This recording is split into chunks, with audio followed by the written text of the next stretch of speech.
अस्सलाम वालेकुम नाजरीन, आप देख रहे हैं स्टेट क्राफ्ट और मैं हूं सैयद मुजम्मिल शाह। इससे पहले कि प्रोग्राम में सियासी मामलात को डिस्कस करें, नूर मुकद्दम केस के हवाले से जो अहम डेवलपमेंट हुई, प्रोग्राम के आगाज़ में उस पर बात करेंगे।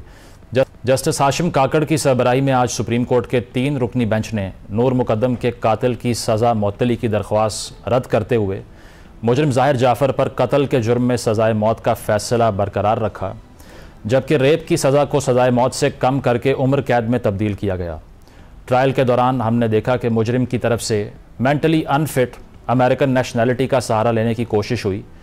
कई ऐसे विजुअल भी सामने आए जिसमें मुजरिम को कुर्सी पर बिठाकर पेश किया गया, जो यकीनन केस के लिए ताख़ीरी हरबे के तौर पर इस्तेमाल हुए, लेकिन ये सारे हरबे बेकार साबित हुए। अब ये केस अपने मंतकी अंजाम तक पहुँचा है तो यकीनन इसमें मीडिया हो या सोशल मीडिया या सिविल सोसाइटी, सबको क्रेडिट जाता है। मगर दूसरी जानिब देखा जाए तो ख़वातीन के ख़िलाफ़ जुराइम में जितनी तेज़ी से इजाफ़ा हुआ है, ये सिचुएशन भी हम सब के लिए अलार्मिंग होनी चाहिए। वर्ल्ड इकनॉमिक फोरम की ग्लोबल जेंडर गैप रिपोर्ट को देखा जाए तो उसके मुताबिक ख़वातीन के ख़िलाफ़ जिस्मानी और जिनसी तशद्दुद, गैरत के नाम पर कत्ल और जबरी या कम उम्री की शादियाँ पाकिस्तान को जेंडर बेस पर दुनिया के लो रैंकिंग ममालिक में से एक बनाती हैं। ग्लोबल जेंडर की रिपोर्ट के मुताबिक 146 ममालिक की फहरिस्त में पाकिस्तान का नंबर 145 है, जो अफ़गानिस्तान के बाद दूसरे नंबर पर है। अब इस अलार्मिंग सिचुएशन पर बतौर एक शहरी या मुआशरे के हमें हर सतह पर अपना रोल अदा करना पड़ेगा। इसके अलावा आज की बड़ी खबर की अगर बात की जाए तो आज हमने देखा कि कैबिनेट मीटिंग में अस्करी ओहदों के हवाले से 2 बड़े अहम फैसले हुए। एक तो ऑपरेशन बनियानुल मरसूस की कामयाबी पर जनरल सैयद आसिम मुनीर को फील्ड मार्शल के ओहदे पर तरक्की देने की मंजूरी दी गई। इससे पहले ये ओहदा सिर्फ अयूब खान के पास था, जबकि दूसरे फैसले में air chief marshal Zaheer Ahmed Babar की मुद्दत मुलाजमत पूरी होने पर उनकी खिदमात को जारी रखने का मुतफ़िका फ़ैसला हुआ। यकीनन फोर्सेस की हौसला अफजाई के लिए एक अच्छा फ़ैसला है। इसके अलावा पॉलिटिकल न्यूज़ की अगर हम बात करें तो हमने आज फिर एज़ यूजुअल अडियाला जेल के बाहर एक जंग का मैदान देखा। पहले खबरें आईं कि बानी तहरीक इंसाफ की बहनें डॉक्टर उज़मा और नौरीन खान की अडियाला जेल के करीब गोरखपुर नाके पर रोक लिया गया।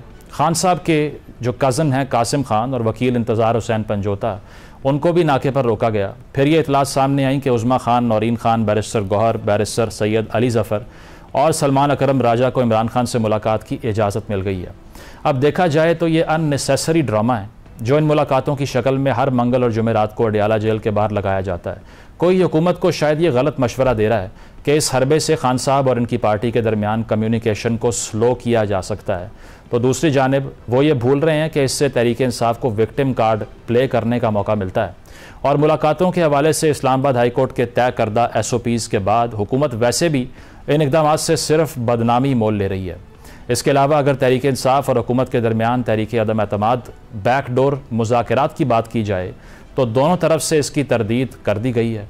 एक ब्रीफिंग जिसका चर्चा काफ़ी अरसे से किया जाता रहा, आज जब सलमान राजा साहब से सवाल पूछा गया क्या इमरान खान को 6 मई को ब्रीफिंग दी गई, उन्होंने जवाब दिया कि इस हवाले से उनकी खान साहब से कोई बात नहीं हुई। इसके अलावा सलमान राजा ने मीडिया से गुफ्तगू करते हुए बताया कि खान साहब ने कौमी यकजहती का पैगाम देते हुए कहा कि पूरी कौम को इस वक्त मुत्तहिद होकर दुश्मन का मुकाबला करना है, जिसके लिए खान साहब ने कहा कि वो अपना हिस्सा डालने के लिए तैयार हैं। आज के खान साहब के बयान की यकीनन हौसला अफजाई करनी चाहिए। इस वक्त यकीनन बॉर्डर पर सीज़ फायर हो चुका है, मगर इंडस वाटर ट्रीटी पर पाकिस्तान को एक जंग लड़नी है, जिसका तकाजा ये है कि हमें मुल्क में पॉलिटिकल स्टेबिलिटी दिखाई दे, जिसके लिए तमाम स्टेक होल्डर्स के दरमियान तलखी कम करनी पड़ेगी। गुफ्तगू का आगाज़ करते हैं। तर्जुमान पंजाब हुकूमत कौसर काज़मी साहब ज्वाइन कर रहे हैं। तहरीक इंसाफ के रहनुमा नईम हैदर पंजोता साहब मौजूद हैं। आप दोनों का बहुत बहुत शुक्रिया। कौसर साहब, आपसे आगाज़ करता हूँ। ये जंग का जो सारा मरहला था, इसमें एक नेशनल यूनिटी, एक इंटीग्रेशन हमने देखी, लेकिन अब जो सिफारती महाज पे हमने जंग लड़नी है भारत से, उस पर अगर हिंदुस्तान की मिसाल लें तो BJP की हुकूमत शशि थरूर का इंतखाब कर रही है, जो कि उनकी अपोजिशन पार्टी में से एक हैं। आप पर यह तनकीद हो रही है कि आपने PTI के किसी इंडिविजुअल को इंगेज ही नहीं किया इसमें, तो ये बिल्कुल स्पेस नहीं देनी PTI को, अगर नेशनल इंटरेस्ट हो तब भी नहीं। बिस्मिल्लाहिर्रहमानिर्रहीम, रब्बि सल्ली अला मुहम्मद व आले मुहम्मद। मुजम्मिल, ये कोई पार्लिमानी एक कमेटी नहीं बनाई गई, ना कोई ऐसा कोई डेलीगेशन बनाया गया कि उसमें तमाम जमातों की नुमाइंदगी होती। माजी में हमने बिल्कुल इस तरह के प्लेटफॉर्म मुहैया किए जहां पे PTI को पूरा मौका दिया गया कि आए मुल्की मामलात में हमारे साथ बैठ के गुफ्तो शनीद करें, जिससे ये बिल्कुल पीछे हटे और सारी कौम ने ये देखा।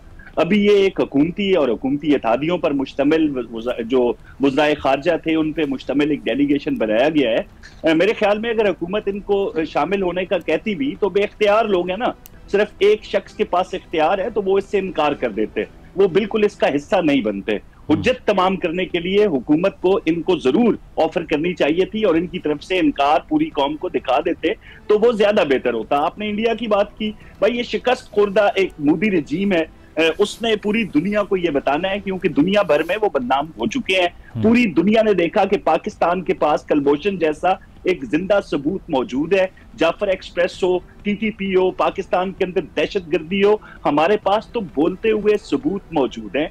दुनिया पूरी ने भारतीय दहशतगर्दी पर सब्र किया। मैं कनाडा की मिसाल दूंगा, उनकी पार्लिमानी इंक्वायरी कमेटी थी, हरदीप सिंह नजर है, एक सिख रहनुमा जिनको कत्ल किया गया कनाडा के अंदर। तो G20 सरबराही इजलास चल रहा था भारत के अंदर, तो जो जस्टिन ट्रूडो हैं उन्होंने खुल के कहा था कि हम उसको सबोटाज नहीं करना चाहते थे, हमने बड़े सब्र और तामुल से काम लेते हुए जो उनके ज़िम्मेदारान हैं उनसे राब्ता करके उनको बताया कि भारतीय एजेंसी जो रॉ है, जो बाकी इनके सफारतकार हैं, वो इस तरह की सरगर्मियों में मुलव्वस ठीक है। कौसर साहब, इसके अलावा ये भी कहा जा रहा था ना कि अब जंग का लम्हा है असल में, तो पैरोल पे रिहा कर देते खान साहब को, पार्लियामान में एक तकरीर करने देते तो ज़रा उससे ये इस्टेब्लिश होता कि सब वन पेज पर हैं। तो ये भी अंडर डिस्कशन आया या आपने सोचा नहीं इस बारे में? देखिए मुजम्मिल, उस वक्त बात ये की जा रही थी कि कौम अफवाज पाकिस्तान के पीछे नहीं खड़ी हुई, जो नौजवान नस्ल है वो अफवाज पाकिस्तान से दूर है। ऐसा हुआ नहीं, पूरी कौम ने यकजान होकर अफवाज पाकिस्तान का साथ दिया। जो कीबोर्ड वॉरियर्स थे, जो बैरून मुल्क पाकिस्तानी थे, उनमें किसी किस्म की कोई तफरीक नजर नहीं आई। गो के पीटीआई की तरफ से मैं बार बार ये अलीमा खान का एक बयान कोट करता हूं, अगर उनको डिसऑन कर देती तहरीक इंसाफ के इमरान खान तो फिर तो हम समझते कि ये नेक नीति के साथ पाकिस्तानी अफवाज के साथ खड़े हैं। वो कहते हैं वो सियासी शख्सियत नहीं है ना, वो सियासी शख्सियत नहीं है। देखें इमरान खान जब उनके थ्रू एक पैगाम पहुंचा रहे हैं बाहर आके, वो इमरान खान का पैगाम पूरी कौम को दे रही है, तो इमरान खान उस बयान से डिसऑन कर सकते ही हुए ना, पॉइंट आ गया, डिसऑन कर देते कि हमारा उससे ताल्लुक नहीं है। ठीक है नईम साहब, आपकी तरफ आऊंगा। ये मिस कैलकुलेशन नहीं हो गई एनएससी के इजलास में ना आना, फिर आईएसपीआर की ब्रीफिंग में पार्ट ना बनना, फिर डोनाल्ड ट्रंप से एक्सपेक्ट करना? वो तो पाकिस्तान का इस रफ्तार से शुक्रिया अदा कर रहे हैं कि मोदी साहब भी हैरान हो गए हैं। ये सारी मिस कैलकुलेशंस नहीं हो गई आपसे पार्टी का जो बयानिया था उसको लेके, अलीमा खान साहिबा की स्टेटमेंट को लेके? बहुत शुक्रिया, बड़ी नवाजिश आपने मौका दिया मुजम्मिल भाई। देखें जी, तहरीक इंसाफ ने जिस तरह रोल अदा किया, मैं कौसर काज़ी साहब अपना एक मौक़िफ़ रखते हैं, मैं उनसे इख्तलाफ कर सकता हूँ लेकिन उनकी अपनी एक राय है।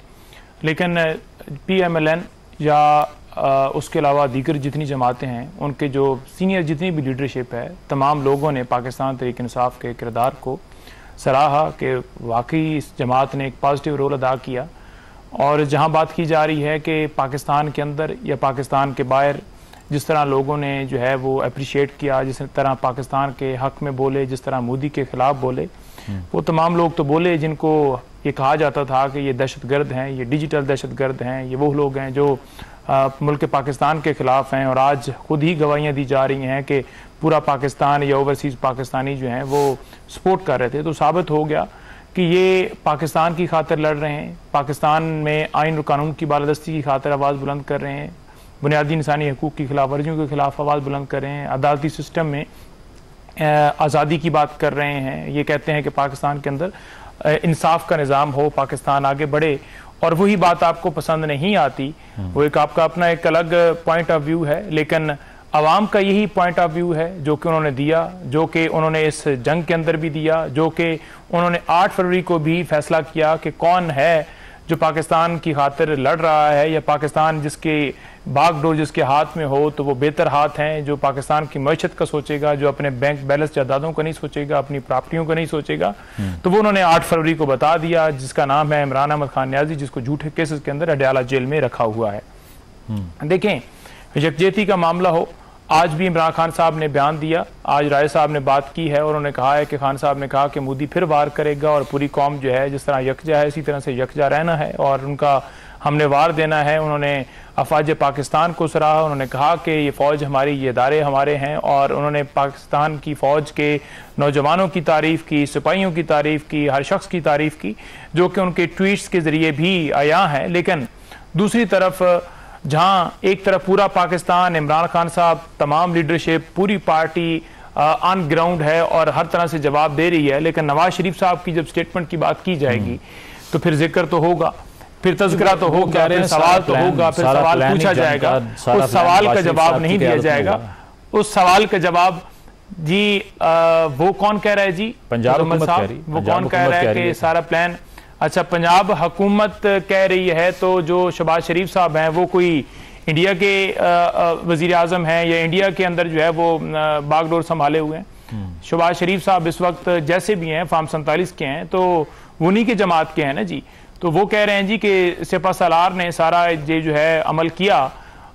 इनकी इस बात से ही नफी हो जाती है कि अगर नवाज शरीफ साहब पीछे से कमांड कर रहे होते तो फिर मुंह से दो जुमले भी बोल लेते, फिर आकर कोई एक वीडियो स्टेटमेंट दे देते, फिर आकर कोई ट्विटर के ऊपर ही पैगाम दे देते, फिर कमरे के अंदर ही बैठ के, एसी वाले कमरे के अंदर ही बैठ के कह देते कि मोदी जो है तुम्हारी जुर्रत कैसे हुई पाकिस्तान की तरफ मेली आंख से देखने की। अडयाला जेल के बारे में ये कहा जाता था कि उधर से बयान नहीं आया, तो उधर से तो बयान आ गया। ठीक है कौसर साहब, ये नजम सेठी साहब ने भी कहा कि आपने तो इस तरह ब्रीफ किया खान साहब को जेल जाकर जैसे वजीर आजम को करते हैं और बहुत जल्द वो रिहा होने वाले हैं, और पीटीआई के अपने लोग भी ये बात कर रहे हैं कि अब तो 1-2 हफ्ते की बात रह गई है, तो कोई बैकडोर मामला चल रहे हैं, आपके बातचीत हो रही है? हाँ मुजम्मिल, सबसे पहले मेरे भाई नईम हैदर ने यह कहा कि जो ओवरसीज पाकिस्तानी हो या पाकिस्तान के अंदर, उन्होंने बिल्कुल मिल के ये सारा जो मार्का है वो मार्का हक था उसमें पाक अफवाज का साथ दिया।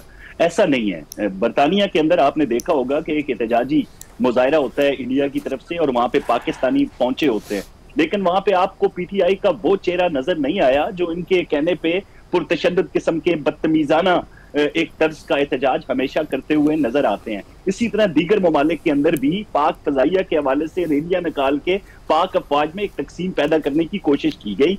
पाक जो फील्ड मार्शल है आसिम मुनीर, उनको क्रेडिट नहीं दिया जा रहा था और पाक फजाइया को कहा जा रहा था कि ये वाहिद फोर्स है जिसकी वजह से आज भारत को मुंह की खानी वो पड़ी। तो नईम साहब तो शहबाज शरीफ को भी क्रेडिट नहीं दे रहे, वो कह रहे हैं कि सब अफवाज ने किया, आपको तो इतना इल्म नहीं था क्या हो रहा है। तो बिल्कुल कहते रहते हैं ना, अभी हर दफा इनको फॉर्म 47 याद आ जाता है और सारा, क्योंकि अब पूरी कौम ने देख लिया कि अफवाज पाकिस्तान, हुकूमत पाकिस्तान, रियासत ने मिलके तमाम इदारों ने एक पेज पे आके भारत को मुंह तोड़ जवाब दिया। अब जिस तरह बैकडोर चैनल आप बात कर रहे हैं जी, हम भी इसकी बारहा तरदीद कर चुके, पीटीआई के लोग भी ये कहते हैं।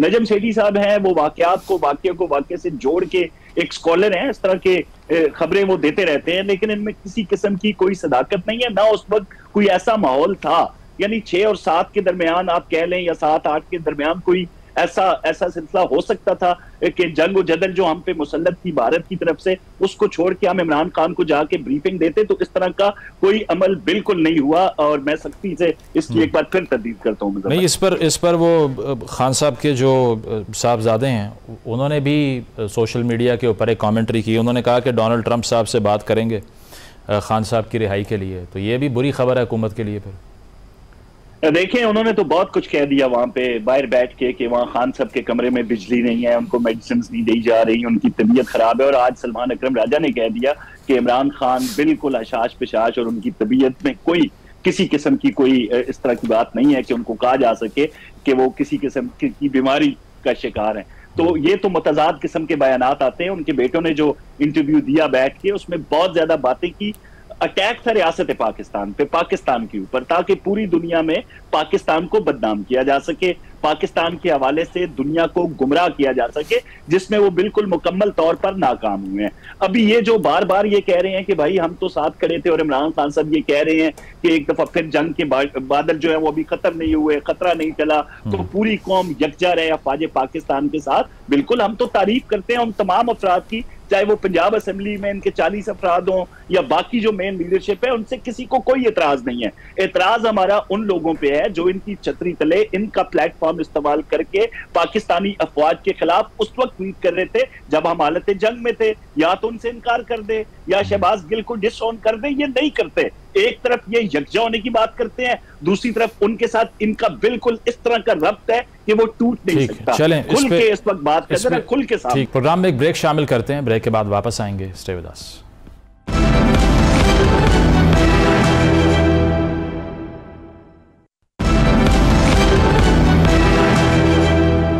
वेलकम बैक नाज़रीन, डिस्कशन को कंटिन्यू करते हैं। नईम साहब ये जो बात कर रहे हैं कौसर साहब, ये डिसएसोसिएट करने वाली, एक दो और भी यूट्यूबर हजरात हैं जो कि साबित करने पर सारी एनर्जीज लगा रहे हैं कि जो पहलगाम हुआ था उससे पाकिस्तान का क्या लिंक था। तो कर दीजिए डिसएसोसिएट, ताकि आपका पॉलिटिकल कैपिटल भी लूज ना हो, हुकूमत को भी आपके खिलाफ मौका ना मिले। देखें, पहली बात तो ये है कि आपने मुझे बताना है कि फ़लाँ जगह पर फ़लाँ रहनुमा ने ये बात की है। पाकिस्तान तहरीक इंसाफ का वो शख्स था जिसने गलत बात कर दी है जो हकीकत पर मबनी नहीं है, उसके बरक्स कोई ऐसा अमल हुआ है। अगर कोई हकीकत पर मबनी मामला है तो उस पर अगर कोई बात करता है तो क्या वो गलत है? क्या पाकिस्तान के अंदर आज़ादी राय जो है उसकी आज़ादी नहीं है? क्या आर्टिकल 19 जो है वो ख़त्म हो गया है?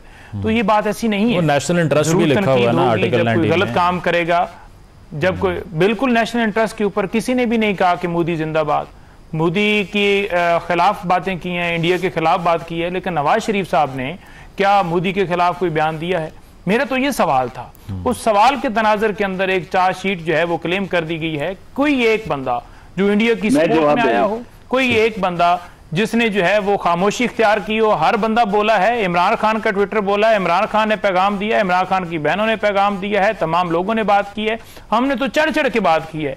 आप अपनी भी तो CDR निकाले ना कि आपका क्या रोल रहा है। आपका वही रोल रहा है 2017 से लेकर आज तक। एक स्टेटमेंट भी आपके मुंह से नहीं आई, एक स्टेटमेंट भी आपके ट्विटर अकाउंट के ऊपर नहीं आई, क्योंकि आपके इंटरेस्ट हैं, आपके कारोबार हैं, आपकी जायदादें हैं, आपके मामलात हैं। एक तरफ आप कारोबार करें, एक तरफ आप जो है वो कहें जी कि हम बड़े जो है वो पाकिस्तान के जो है वो महाज संभाले, तो महाज संभाले तो प्रैक्टिकली फिर नईम साहब एक सवाल, नईम साहब यहाँ पर नईम साहब ये सवाल ले लेना, ये जो बयानिए की बात तो हमने कर ली है, इसके अलावा लेकिन जो एंटी इस्टेब्लिशमेंट बयानिया था उसको तो PTI रिसेंटली ऑन करती रही है ना। जो हुकूमत की पॉपुलैरिटी है या एंटी इस्टेब्लिशमेंट बयानिया है वो तो फिल वक्त बहुत ज़्यादा कमज़ोर दिखाई दे रहा है ना, क्योंकि टेबल्स टर्न हो गई इस सारे कॉन्फ्लिक्ट के बाद से। फिर आपने अपोजिशन की एक तहरीक चलानी थी, अलायंस बननी थी, तो उस पर अब पार्टी क्या सोच रही है कि अब रिवाइव कैसे करना है अपने मौक़िफ़ को आपने, ये 4-5 दिन की जो वॉर है इसके बाद? अरे मुजम्मिल भाई, रात को भी इस हवाले से हमारी गुफ्तगू हुई, क्योंकि जो इस वक्त हालात चल रहे हैं, मोदी फिर वार करेगा, तमाम तर पहलुओं को हम हर रोज़ देख रहे हैं, जांच रहे हैं, भांप रहे हैं, लेकिन हमारी तरफ से जो रोल रहा है, क्योंकि हम पाकिस्तानी हैं और पाकिस्तान हमारा पहला जो है वो एजेंडा है, तो हमारा रोल तो आप देख लें कि जैसे एक मुहिब वतन पाकिस्तानी का होता है। हमने रैलियां भी निकाली हैं, पाकिस्तान के झंडों के साथ निकाली हैं, रहा है, लेकिन जिनका रोल पाकिस्तान की आवाम के साथ पॉजिटिव होना चाहिए था, तो क्या अब तक की सूरत हाल के मुताबिक आप समझते हैं कि इस वक्त भी पॉजिटिव है या नेगेटिव है? तो आपको नजर आ जाएगा कि नेगेटिव है। किस तरह आवाम के साथ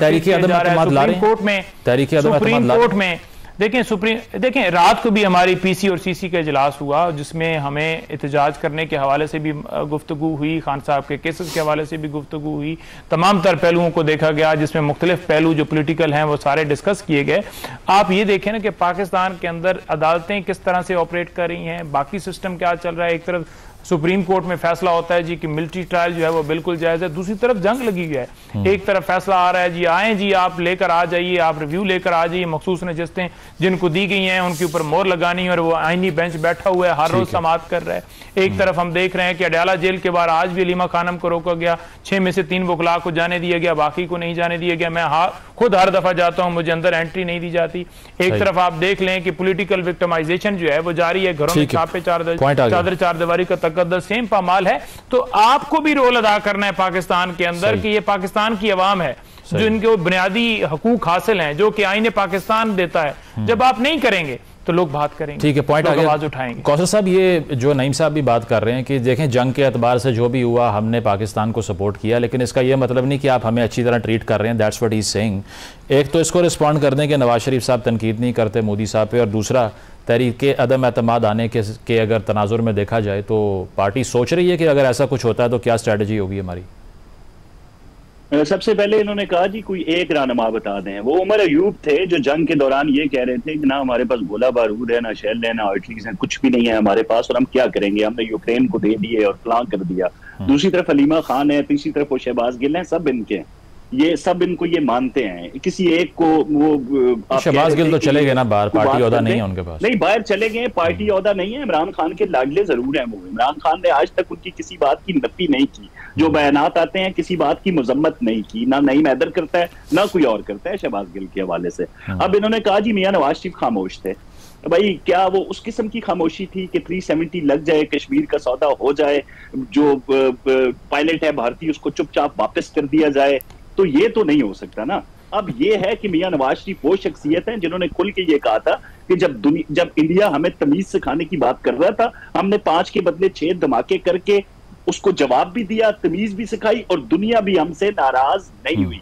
बड़े लीडर का ये नुक्ता नजर, ये तर्ज अमल होता है। दूसरा, अभी तक इंडियन चैनल्स जो भी बैठे हों, उनके पॉलिटिशियंस हैं जो भी हैं, उन्होंने ये नहीं कहा कि पीएमएलएन के लोग पाकिस्तान के अंदर जंग शुरू होने की सूरत में हमारे साथ खड़े होंगे, वो अफवाज पाकिस्तान के साथ खड़े नहीं होंगे। उन्होंने ये पीटीआई के हवाले से बात की और पीटीआई ने उनको मौका दिया। दूसरा, इमरान खान की उन चैनल्स पे मजम्मत नहीं हो रही। हाँ, मैराथन ट्रांसमिशन चल रही है मरियम नवाज को लेके, मरियम नवाज के बयान को लेके। मरियम नवाज ने जो इंडिया को खुल के एक खबरदार किया कि खबरदार इस हवाले से सोचना भी मत जारी। तहरीक अदम एतमाद पे आ जाइए, तहरीक अदम एतमाद अगर ये चीजें तो अब ये चाहते हैं कि शरीफ खानदान का हर फर्द जो है वो आके गोस्वामी बन के हर बंदा जो है वो धमकियां देना शुरू कर दे। तो इस तरह का तर्ज अमल आप हमारी तरफ से नहीं देखेंगे, हम अमलन जवाब देते हैं। तहरीक अदम एतमाद के हवाले से मैं ये कहूंगा भाई कि जब भी मुल्क में नाजुक सूरत हाल होती है, एससीओ हो, किसी के प्रेसिडेंट आ रहा हो, यहाँ पे इनकी तरफ से फितना और फसाद शुरू हो जाता है, तहरीक का ऐलान कर दिया जाता है। लेकिन ये एक आईनी रास्ता है, ये इनका हक बनता है। इनके पास अगर नंबर्स पूरे हैं, इनको जरा देर नहीं लगानी चाहिए और फौरन से पहले ये मोशन जो है वो मूव कर देनी चाहिए। ठीक है, बहुत बहुत शुक्रिया कौसम काज़मी साहब और नईम हैदर साहब हमारे साथ मौजूद थे। ब्रेक शामिल करेंगे, ब्रेक के बाद वापस आते हैं। Stay with us.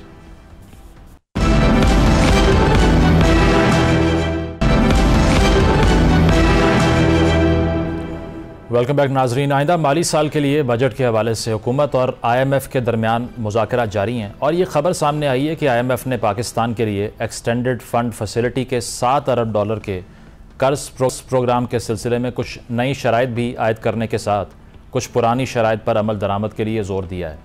इन शराइत में सर फहरिस्त मुल्क के नए माली साल के बजट को IMF स्टाफ लेवल मुआहदे के तहत बनाकर पार्लियामान से मंजूर करवाने का मुतालबा सामने आया है। तो सवाल ये है कि हुकूमत पाकिस्तान जो आइंदा माली साल के बजट में आवाम और तनख्वाहदार तबके को रिलीफ देने की बातें कर रही थी, क्या अब ये मुमकिन होगा?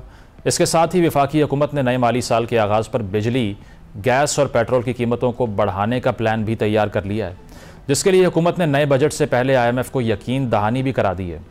इसलिए कहा जा रहा है कि नए माली साल के बजट में आवाम को इजाफी माली बोझ उठाने के लिए तैयार रहना होगा, क्योंकि पेट्रोल और डीजल पर 5 रुपये फ़ी लीटर कार्बन लेवी आयद करने का फैसला हुआ है और अब सूबे भी बिजली और गैस पर कोई सब्सिडी नहीं देंगे।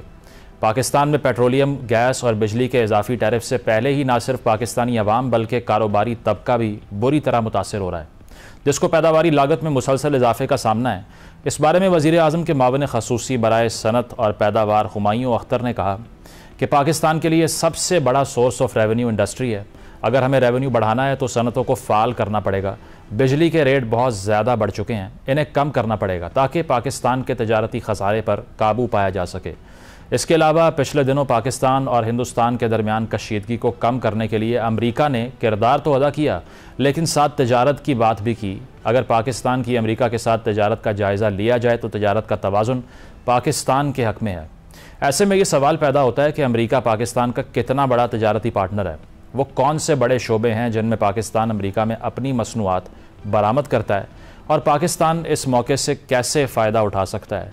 इन्हीं तमाम मौज़ूआत पर बात करते हैं। माहिर मुआशी अमूर खुरम हुसैन साहब ज्वाइन कर रहे हैं। बहुत शुक्रिया खुरम साहब आपके वक्त का। इससे पहले कि हम IMF का जो अग्रीमेंट है उसकी डिस्कशन को डिस्कस करें, ये जो जंग हमने देखी है पाकिस्तान और भारत के दरमियान, इस दौरान इंडिया की तरफ से प्रेशराइज़ करने की कोशिश की गई कि IMF को चाहिए कि पाकिस्तान का बॉयकॉट कर दें और इनको बेल आउट ना करें।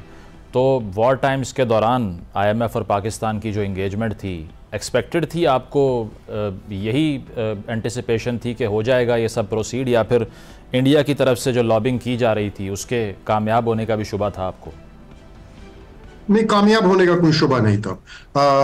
उन्होंने जो लॉबिंग की है ये इन्होंने पहले भी की थी। जब ये एक्सटेंडेड फंड फैसिलिटी पाकिस्तान की अप्रूव हो रही थी, सितंबर में इसका अप्रूवल आया था, तब भी उन्होंने इस पे एतराज रेज किया था अपने एग्जीक्यूटिव डायरेक्टर के थ्रू, लेकिन वो ओवरराइड हो गया था और इस दफा दोबारा उन्होंने एक इतराज रेज करने की कोशिश की है, लेकिन ये कामयाब होना नहीं था क्योंकि उनके पास वो उतने वोट्स हैं ही नहीं एग्जीक्यूटिव बोर्ड में। और बाकी जितने मुल्क हैं जिनके वोट्स होते हैं एग्जीक्यूटिव बोर्ड में, उनमें से कोई इंटरेस्टेड नहीं था उनकी डिप्लोमेसी का हिस्सा बनने के लिए। तो एज अ रिजल्ट कोई एक्सपेक्टेशन नहीं थी कि ये लोग कामयाब होंगे। अच्छा, और इसके अलावा डोनाल्ड ट्रंप ने जो मीडिएशन होने के बाद, सीज़ फायर के बाद ऐलान किया कि मैं तो ट्रेड करने के लिए इनकरेज कर रहा हूं दोनों कंट्रीज़ को, तो पाकिस्तान के लिए ये एक नया एवेन्यू हो सकता है एक्सप्लोर करने के लिए, जो पहले अगर पिछले 9 मंथ्स को देखें इस फिस्कल ईयर में तो तकरीबन 4 अरब 34 करोड़ डॉलर की जो अशिया हैं वो बरामद की हैं। तो आपको लगता है कि इससे ज़्यादा भी हम आगे जा सकते हैं डोनाल्ड ट्रंप का ये जो इनिशिएटिव है इसका फ़ायदा उठाते हुए, या कुछ ज़्यादा बदलेगा नहीं? देखें, जा तो सकते हैं, पॉसिबल तो है, क्योंकि जो टैरिफ्स अभी भी पाकिस्तान के गुड्स में अप्लाई करते हैं, अगर वो मजीद और कम हो जाए तो पाकिस्तान के एक्सपोर्ट्स काफी ज्यादा इंक्रीज कर सकते हैं अमेरिका के लिए। लेकिन अब डोनाल्ड ट्रंप साहब के साथ पता नहीं चलता ये कौन सी बात सिर्फ कहने के लिए कही जा रही है और कौन सी बात वो वाकई में फॉलो अप करने के लिए तैयार है। खुर्रम साहब, अगर ट्रेड डेफिसिट की बात की जाए तो वो भी एक बड़ा मसला है। इस फिस्कल ईयर के जो 9 मंथ्स हैं उसमें बताया जा रहा है कि 18 अरब डॉलर का ये डेफिसिट जो है वो फैक्ट्स एंड फिगर्स के मुताबिक रहा है। तो इसको हम कैसे कम कर सकते हैं? इम्पैक्ट क्या होगा इसका? इसको देखिए, कम करने के 2 तरीके हैं, या तो आप अपने इंपोर्ट्स कम करें या अपने एक्सपोर्ट्स बढ़ाएं। ठीक है, इंपोर्ट्स कम, अब फिलहाल जब भी पाकिस्तान ने अपना ट्रेड डेफिसिट कम किया तो वो हमेशा इंपोर्ट्स को कम करके ही किया है। लेकिन ड्यूरेबल तरीका जो है वो एक्सपोर्ट्स बढ़ाने का होता है, क्योंकि इंपोर्ट्स तभी जिस तरीके से कम किए जाते हैं उसका मतलब है कि मईशत का अपना गला आप घोंट दें तो इंपोर्ट्स कम हो जाएंगे, स्पेशली कंसिडरिंग कि ज़्यादातर जो पाकिस्तान के इंपोर्ट्स हैं वो एनर्जी के होते हैं। तो एक्सपोर्ट्स को इंक्रीज करना ही एक बेस्ट तरीका है, और उसको पूरा करने के लिए एक्सपोर्ट बेस को ब्रॉडन करना बहुत जरूरी है, ताकि सिर्फ टेक्सटाइल बेस्ड एक्सपोर्ट्स के ऊपर डिपेंडेंट ना हो इकोनॉमी, उसके अलावा और भी चीजें जो है वो एक्सपोर्ट कर सके। मिसाल के तौर आईटी। अब तो टेक्सटाइल की जो आप बात कर रहे हैं, कल भी हमने इस पर डिस्कशन की थी कि वो सेक्टर भी खतरे में है, क्योंकि जो EFS की स्कीम है उसके तहत इंपोर्ट पे 0% सेल्स टैक्स है, लेकिन अगर रॉ मटेरियल आपने लोकल मार्केट से लेना है तो 18% है, जिसकी वजह से जितना मैन्युफैक्चर हो रहा है पाकिस्तान में वो इंपोर्ट को प्रेफर कर रहे हैं और जो लोकल रॉ मटेरियल है उसको नहीं प्रेफर कर रहे, जिस पे एप्टमा की तरफ से भी एक डॉक्यूमेंट सामने आया है। वो प्रोटेस्ट कर रहे हैं, वो कह रहे हैं कि आप कम से कम 3-4 प्रोडक्ट्स को ही इस लिस्ट में से निकाल दें। तो ये पॉलिसी तो मजीद नुकसान पहुंचाएगी फिर। देखिए, ये टेक्सटाइल सेक्टर जो है पाकिस्तान का, इससे निकलने की बहुत ज़रूरत है पाकिस्तान को। इसको मजीद सपोर्ट दे के ओवर द इयर्स ये एक सफ़ेद हाथी की तरह की चीज़ बनती चली जा रही है पाकिस्तान के लिए। और इनकी अपनी जो ट्रेड बॉडीज़ हैं, जिसका आपने नाम लिया एप्टमा, ये तो जाहिर बात है कभी ये आर्ग्यूमेंट नहीं पेश करेंगे कि हमें टेक्सटाइल्स से निकल के और चीज़ों की एक्सपोर्ट्स पे भी अब तवज्जो देनी चाहिए, क्योंकि उनका तो एक ही काम है कि किसी तरह बस अपनी मर्जी पूरी करवा ले स्टेट से, जो भी आर्ग्यूमेंट है वो पेश कर लें और वो अपनी मर्जी पूरी करवाने के लिए। लेकिन हकीकत यह है कि हमारा टेक्सटाइल सेक्टर इंक्रीजिंगली बहुत ज्यादा अब वो इंपोर्ट डिपेंडेंट होता चला जा रहा है, रॉ मटेरियल्स के लिए, एनर्जी के लिए। ये तो पहले भी होता था, लेकिन also machinery imports and everything. अगर अब हम लोग, I don't have these figures in front of me, लेकिन ये देखे जा सकते हैं कि अगर हम लोग 100 रुपए के एक्सपोर्ट्स कर रहे हैं टेक्सटाइल बेस्ड, तो उसमें कितने प्रोपोर्शन जो है वो इन इंपोर्टेड इनपुट्स की है।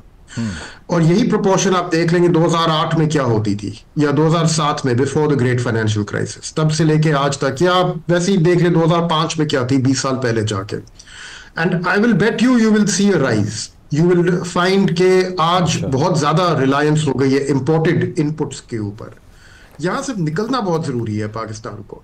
क्योंकि सब्सिडाइज्ड एनर्जी इन लोगों को दे दे के, इनको टैरिफ रिलीफ दे दे के और इनको सब्सिडाइज क्रेडिट दे दे के इस सेक्टर को चलाना पाकिस्तान के लिए बहुत महंगा पड़ रहा है। अच्छा, इसके अलावा जो IMF का एक्सटेंडेड फंड फैसिलिटी है, अब $7 अरब का कर्ज प्रोग्राम है, उसके ऊपर भी कहा जा रहा है कि 11 नई कंडीशंस IMF रख रहा है, जिसमें से ऑब्वियसली ये भी है कि इस सब को आप बजट की फॉर्म में पार्लियामान से पास करवाएंगे।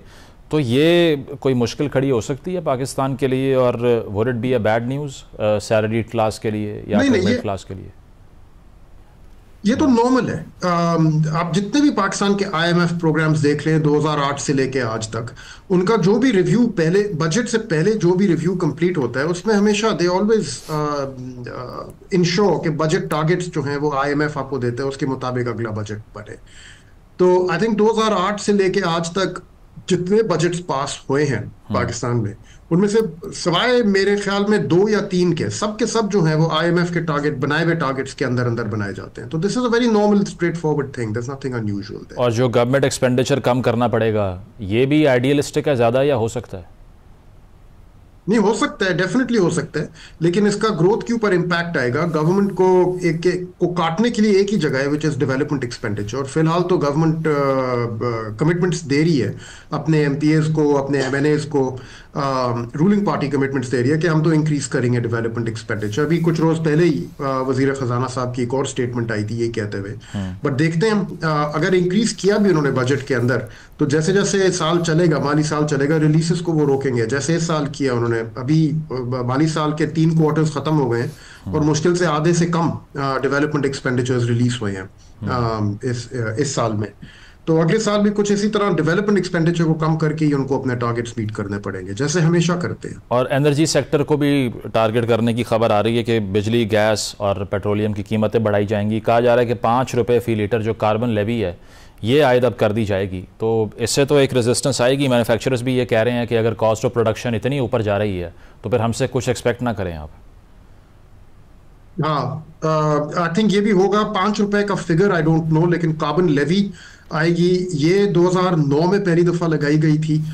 शौकत तरीन तब फाइनेंस मिनिस्टर थे, तब उसको कार्बन सरचार्ज कहते थे, आज उसको लेवी कह रहे हैं। लेकिन उस जमाने का जो कार्बन सरचार्ज था उसका नाम बदल के उन्होंने उसको पेट्रोलियम डेवलपमेंट लेवी कर दिया, और अब कार्बन के नाम पे एक और लेवी ले आए हैं। तो ये गेम्स तो खेली जाती हैं। This is basically another way of taxing petrol and fuel, और वहां से पैसे इस नाम से रेज करें आप, ताकि आपको वो पैसे सूबों के साथ शेयर ना करने पड़े। एंड उसके साथ साथ जुलाई 1 को तक इन्होंने अपनी इलेक्ट्रिसिटी टैरिफ की रीबेसिंग जो है वो कंप्लीट करनी है।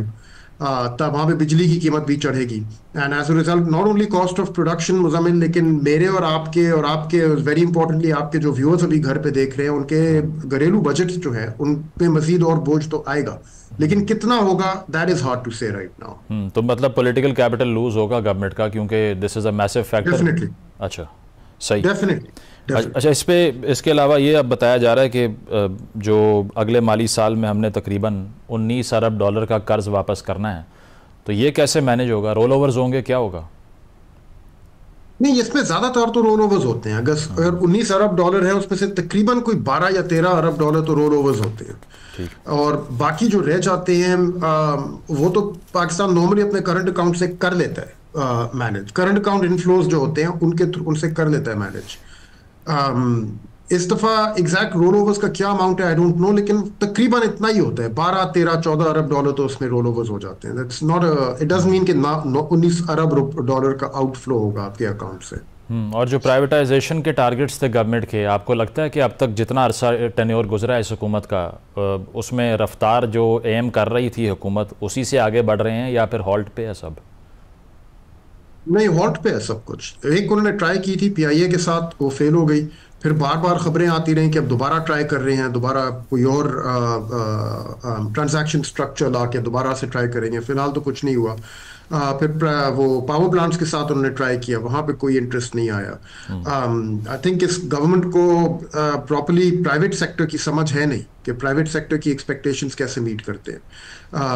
जब तक वो लोग ये चीज़ खुद नहीं समझेंगे कि प्राइवेट सेक्टर को जब आप कोई एसेट तैयार कर रहे हैं प्राइवेट सेक्टर को बेचने के लिए, तो आपने उनको दूसरी पार्टी को क्या क्या कंफर्ट्स देनी है उसके हवाले से, और फिर उसकी प्राइसिंग किस तरह की जाएगी। जब तक ये नहीं समझेंगे तो उनसे प्राइवेटाइजेशन आगे नहीं चलेगी। लेकिन जो मतलब इलेक्शन स्लोगनेयरिंग होती है उसमें तो सब एक पेज पर ही थे PIA को लेकर, किसी ने कोई ख़ास रेजिस्टेंस नहीं दिखाई कि इन इदारों को नहीं बेचना चाहिए।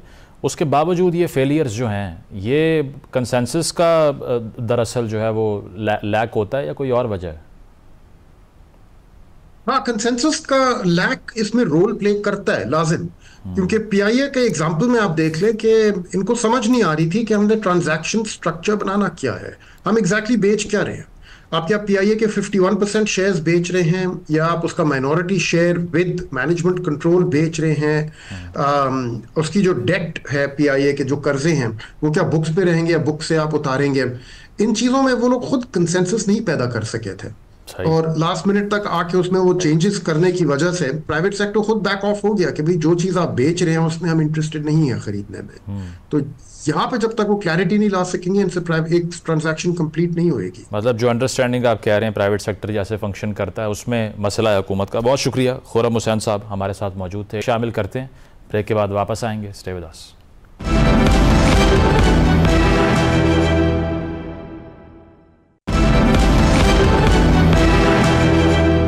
नाज़रीन, प्रोग्राम आपने मुलाहिज़ा किया, फीडबैक ज़रूर दीजिएगा। इजाज़त दीजिए, अल्लाह हाफ़िज़।